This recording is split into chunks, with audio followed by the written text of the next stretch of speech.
Lorsque Seth fut monté sur le trône, et qu'il fut devenu le plus grand de tous les enfants d'Adam, il fit tous les ans le pèlerinage, rendit le monde florissant, et agit avec justice et équité.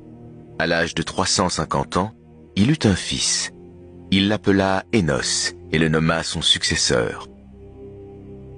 Seth mourut à l'âge de 912 ans, et Énos le mit au tombeau aux côtés d'Adam et Ève. Énos devint le successeur de son père, et il eut un fils extrêmement savant du nom de Kénan. Kénan succéda ensuite à son père. Énos et Kénan furent tous les deux rois de la terre, mais ne furent pas prophètes. Kénan laissa un fils nommé Malaléel, qui monta sur le trône. Malaléel régna sur les 7 provinces et construisit les villes et les forteresses. Il vaincut Iblis et ses légions, les chassant de la terre vers ses extrémités et ses montagnes. Puis, Malaléel eut un fils qu'il nomma Jared. Celui-ci vécut 700 ans, et il eut un fils qu'il nomma Enoch, plus connu sous le nom de Idris. Idris était le premier enfant d'Adam à être investi des charges de la prophétie après Adam et Seth. Idris fut le premier homme à utiliser une plume pour écrire. Il fut le premier homme à tailler et coudre les vêtements. Il diffusa ce savoir-faire à travers le monde. Avec tout cela, Idris était constamment occupé à adorer et à servir Dieu. Idris avait pour ami un ange qui un jour lui fit visiter les cieux.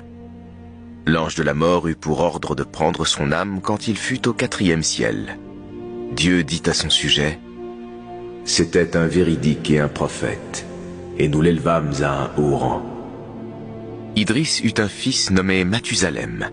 Lorsqu'il sut que son père ne reviendrait pas du ciel, il s'empara de la souveraineté de la terre et appela les hommes à la vraie religion. Il exerça la royauté pendant 900 ans. Il eut un fils qu'il nomma Lamech. Lamech vécut 702 ans et il mourut. Il laissa un fils nommé Noé. Entre Noé et Idris s'écoula des centaines d'années. Durant cette période, il ne parut aucun prophète. Il n'y eut que des rois terrestres qui possédèrent la souveraineté de la terre. Pendant tout ce temps, Iblis poursuivit son projet de corruption en poussant les hommes à l'idolâtrie. Il commença après la mort du plus âgé des fils d'Adam, qui se nommait Wad. C'était un homme vertueux et aimé de son peuple. Lorsqu'il mourut, les gens s'assemblèrent autour de son tombeau à Babel, tellement leur affliction était grande.